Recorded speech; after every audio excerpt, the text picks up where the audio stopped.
हमारा export electronic goods का बढ़ा, उसी तरीके से फॉरेन डायरेक्ट इन्वेस्टमेंट देश में बढ़ा, इंफ्रास्ट्रक्चर में एक परिवर्तन आया। आज से 10 साल पहले, 15 साल पहले जब मुझे कभी गाजियाबाद, मोहन नगर आना पड़ता था तो ऐसा लगता था जैसे पता नहीं मैं दिल्ली से कौन सी दूसरी दुनिया में जा रहा हूं। आज कोई बोलता है फलाना फ्लाईओवर पकड़ लो, कोई बोलता है फलाना एलिवेटेड रोड पकड़ लो। जिस रोड पर चलो तो ब्रेक मारने की जरूरत ही नहीं है जब तक गाजियाबाद में आ जाए, मोहन नगर में आ जाए। ये परिवर्तन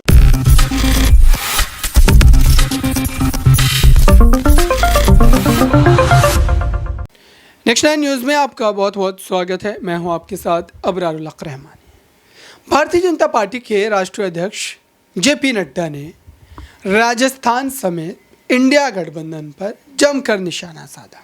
उनका साफ तौर पर यह कहना था कि बीते दिनों जो मुंबई में बैठक हुई और इस बैठक से जो विपक्ष अपनी एकजुटता को दिखाने की कोशिश कर रहा है, दरअसल ये पूरी तरीके से अंदर से खोखला है। और उन्होंने कई गंभीर आरोप भी लगाए। उनके द्वारा साफ तौर पर यह बात कही गई कि ये दरअसल परिवार को जो है बचाने की लड़ाई है, अपने वंशज को पॉलिटिकली बढ़ाने की लड़ाई है और इस लड़ाई को जनता कितना सीरियसली लेगी ये 2024 के नतीजे भी बता ही देंगे। लेकिन इतना तय है कि इंडिया गठबंधन की इस सफल 3 बैठकों से एनडीए के लिए कहीं ना कहीं मुश्किल परिस्थिति ज़रूर पैदा हो गई है। और जेपी नड्डा ने क्या सारे जो बयान में कही है अपने द्वारा बातें, वो आपको एक बार जरूर सुननी चाहिए। कमेटी तक पहुंचेगा और वहां से यह प्रदेश के कैपिटल में जाएगा।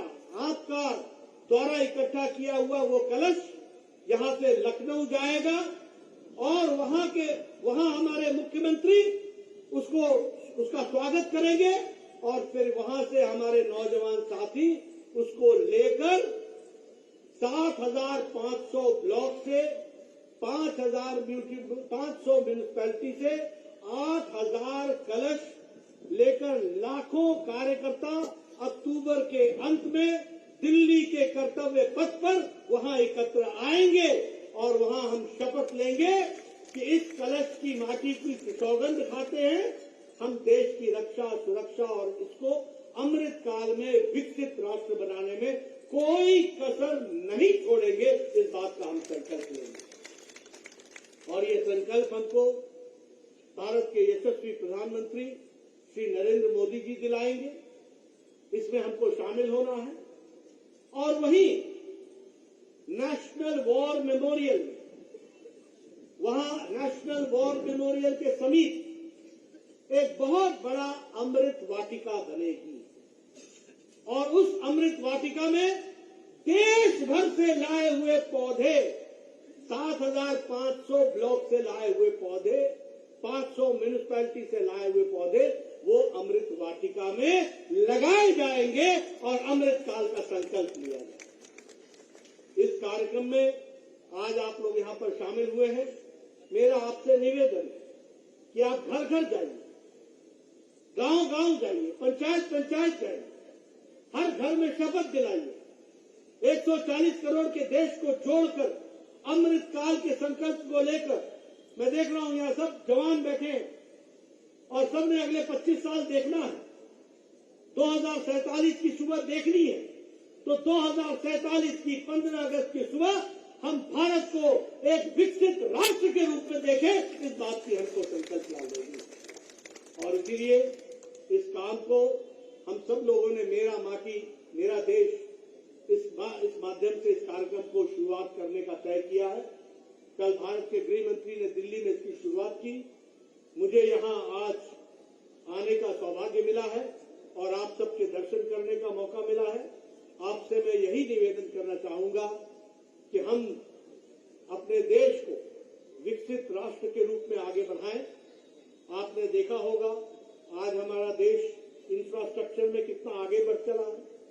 आपको जानकर के खुशी होगी कि पिछले 9 सालों के अंदर भारत ने अर्थव्यवस्था में जो 11वें पायदान पर खड़ा था, आज ब्रिटेन जिसने हमको 200 साल से ज्यादा राज किया उसको पछाड़कर 5वीं सबसे बड़ी अर्थव्यवस्था बन गई। आज स्टील में, उत्पादन में हम चौथे नंबर से दूसरे नंबर पर पहुंच गए। आज ऑटोमोबाइल इंडस्ट्री के मार्केट में हम जापान को पछाड़ करके तीसरे नंबर पर खड़े हो गए। आज आपके पास जो मोबाइल है, जिससे आप मेरी तस्वीर और इस कार्यक्रम की तस्वीर ले रहे हैं, ये 9 साल पहले मेड इन चाइना हुआ करता था। आज आपके हाथ में जो मोबाइल है वो मेड इन इंडिया है। 97% मोबाइल अब भारत में बन रहे हैं। एप्पल भी अब इंडिया में बन रहा है। आज इलेक्ट्रॉनिक गुड्स में 500% का इजाफा हुआ है। आज 70,000 करोड़ रुपीस का हमारा एक्सपोर्ट इलेक्ट्रॉनिक गुड्स का बढ़ा है। उसी तरीके से फॉरेन डायरेक्ट इन्वेस्टमेंट देश में बढ़ा। इंफ्रास्ट्रक्चर में एक परिवर्तन आया। आज से 10 साल पहले, 15 साल पहले जब मुझे कभी गाजियाबाद, मोहन नगर आना पड़ता था तो ऐसा लगता था जैसे पता नहीं मैं दिल्ली से कौन सी दूसरी दुनिया में जा रहा हूं। आज कोई बोलता है फलाना फ्लाईओवर पकड़ लो, कोई बोलता है फलाना एलिवेटेड रोड पकड़ लो।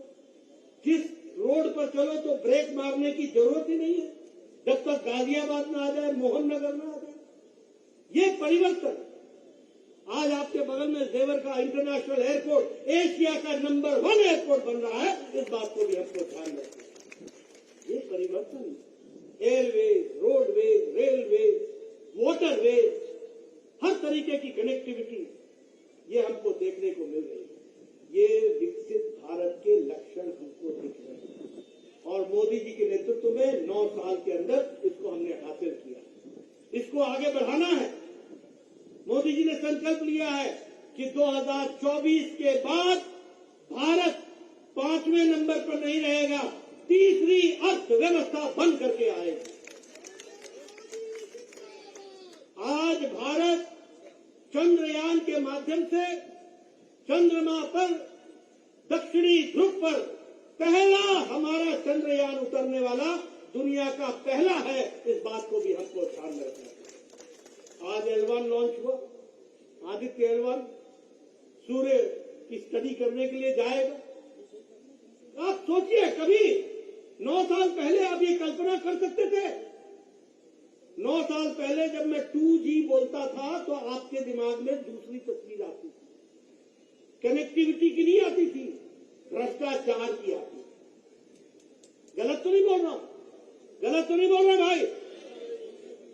2G, 3G, फलाना जी के जीजा जी, क्या तमाशा।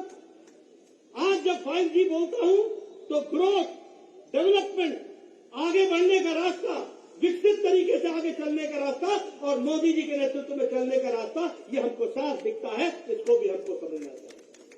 इसलिए मित्रों, आपका ज्यादा समय न लेता हुआ आपको जरूर ये कहूंगा। अब ये कल बंबई में कुछ लोग एकत्र आए थे। कौन थे ये लोग?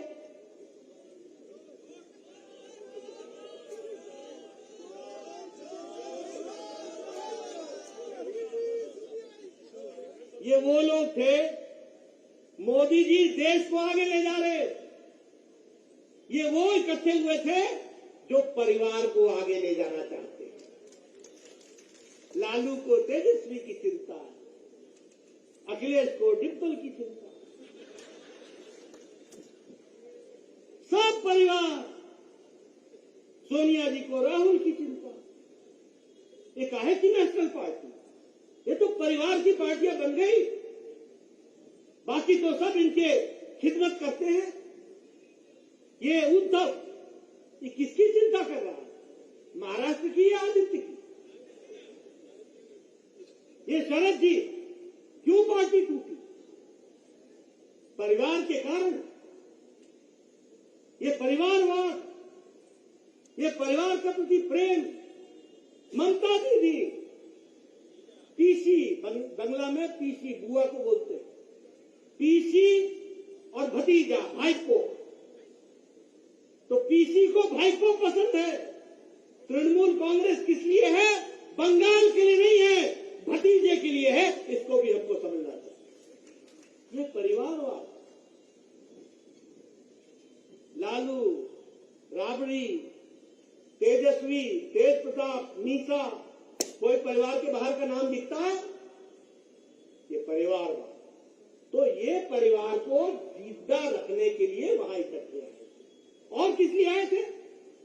कोई रेल के भर्ती में जमीन लेने के घोटाले में था, कोई चारा घोटाले में बेल पर था, कोई नेशनल हेराल्ड के केस में आप बताइए माँ बेटा दोनों बेल पर है कि नहीं है? है कि नहीं है? तो ये सब वो इकट्ठे हुए जो भ्रष्टाचार में ऊपर से नीचे। ये मनीष सिसोदिया आजकल कहाँ है? अरविंद जी को नींद आती है? ये सब लोग, इनको कोई दिल्ली देश से मतलब नहीं है, इनको अपने आप को बचाने से मतलब है। और तुष्टीकरण में जो मर्जी सो कर लो। अभी कर्नाटक की सरकार कांग्रेस की बनाई, क्या कर रहे हैं? वह मुस्लिम कोटा बना रहे हैं, जो रिलीजन के आधार पर कोटा ही नहीं है, रिजर्वेशन का। बताइए ऐसे लोगों को रहने देना है क्या? रहने देना है क्या? ये विकसित भारत के लक्षण होंगे क्या? इनको घर बैठाइए और मोदी जी के नेतृत्व में काम पर जुट जाइए। विकसित भारत आगे बढ़ाएंगे। इन्हीं शब्दों के साथ बहुत बहुत धन्यवाद। तो आपने सुना दर्शकों, दरअसल वो राजस्थान और कई राज्यों में जो चुनाव होने विधानसभा के, उन तमाम को एड्रेस कर रहे थे और साथ ही इंडिया गठबंधन को भी जो है उन्होंने पूरी तरीके से निशाने पर रखा। अब इन तमाम बातों का कितना असर होता है, क्या जितने दल इस समय इंडिया गठबंधन के साथ हैं, क्या वो 2024 तक भी बने रहेंगे, ये देखना होगा। इस खास रिपोर्ट में बस इतना ही। जुड़े रहिए बड़ी खबरों के लिए नेक्स्ट 9 न्यूज़ के साथ।